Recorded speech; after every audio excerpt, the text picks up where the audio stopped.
Só mesmo quem tem dislexia e transtorno de déficit de atenção com hiperatividade, o TDAH, sabe como esses transtornos afetam no processo de ensino-aprendizagem. A Lei Dislexia e TDAH, sancionada no final do ano passado, assegura aos educandos acompanhamento integral e pode ajudar muito no desenvolvimento de quem recebe esse diagnóstico. Este é o Gabriel. Jornalista, recém-formado, ele conseguiu superar muitos desafios para conquistar seu diploma.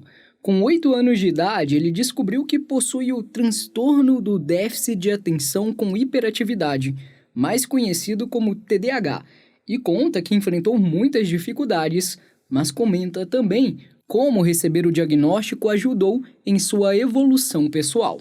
Quando eu fui diagnosticado com 8 anos, eu fazia já terapia, fonoaudiólogo, psicólogo, sempre minha mãe me colocou na terapeuta, para me ajudar a inclusão, porque eu sempre sofria bullying nas escolas. Aí minha mãe descobriu que eu tinha TDAH e eu era muito displicente em sala de aula, eu não conseguia prender minha atenção para estudar. Eu estudava entre 5 e 6 horas para aprender alguma coisa. Não só estudava só na escola, mas também estudava em casa, porque eu não conseguia aprender. Minha atenção era muito desprendida. Qualquer coisa, eu ficava distraído. Um dos maiores desafios do Gabriel aconteceu ainda no ensino fundamental.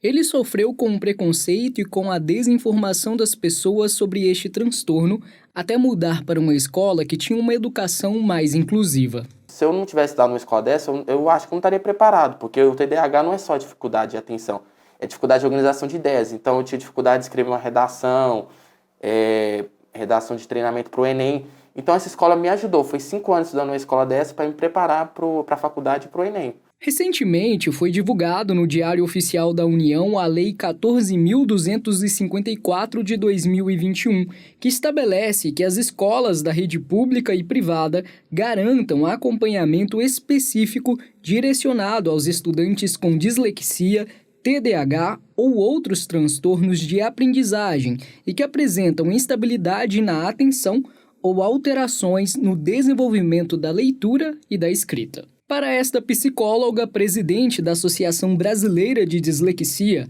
a publicação desta lei foi uma grande conquista.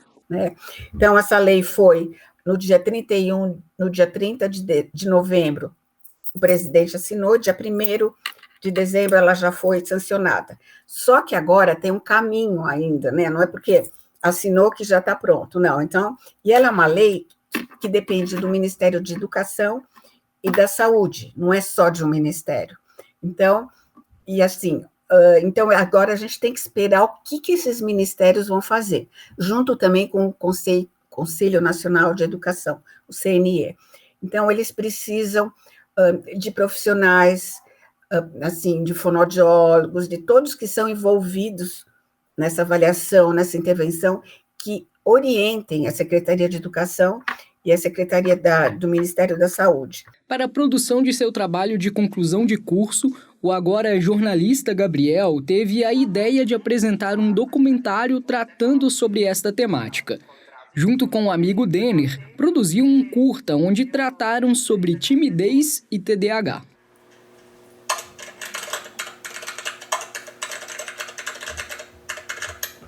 Partiu da ideia que eu falei que eu ia fazer um tema que tem relevância.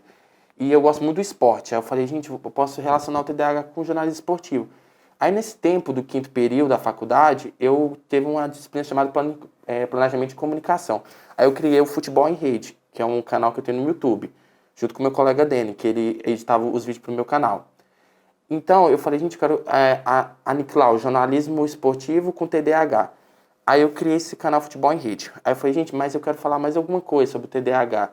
Aí eu peguei a relação da timidez, porque a pessoa que tem TDAH, ela também tem dificuldade de socialização. E entra um pouco da timidez, que a pessoa fica no seu canto excluído. Então eu falei, eu quero pegar um tema que tem relevância. Aí a gente juntou o TDAH com a timidez. Mas eu queria mostrar para a sociedade que as pessoas podem vencer essa dificuldade, essa barreira, que não é um percalço para o mercado de trabalho. Nós contamos sobre a timidez da minha parte e o TDAH do Gabriel, né? As dificuldades que ele enfrentou. O TDAH, essa questão de socializar com as outras pessoas, a dificuldade do aprendizado, né, na faculdade, na escola primeiro, E também em socializar, digamos assim, até com a família também, né, algumas dificuldades que ele acabou enfrentando. A importância de trabalhos como este, desenvolvido pelo Gabriel e o Denner, e de espaços de discussão e conhecimento sobre esses déficits e transtornos, é evidenciada através de um fato. Ainda há um grande número de pessoas que chegam na fase adulta sem os devidos tratamentos e até mesmo sem saber que possuem TDAH ou dislexia. A doutora Ângela aproveita a ocasião para explicar quais sinais as pessoas devem se atentarem e descobrirem mais cedo o diagnóstico de TDAH, dislexia e outros transtornos de déficit de atenção. Como ela é genética hereditária, a gente recebe para fazer avaliação desde os pequenininhos, 5, 6 anos, antes desse processo da alfabetização, eles já começam a apresentar alguns sintomas, assim, é a criança que já não desenha dentro de um contorno, a criança que não se interessa pelas letrinhas, pelos livros, ela pode ter tido um atraso na fala, pode ter tido um atraso para andar. Então, isso os pais que são disléxicos já sabem o que eles passaram, eles trazem essas pequenininhas.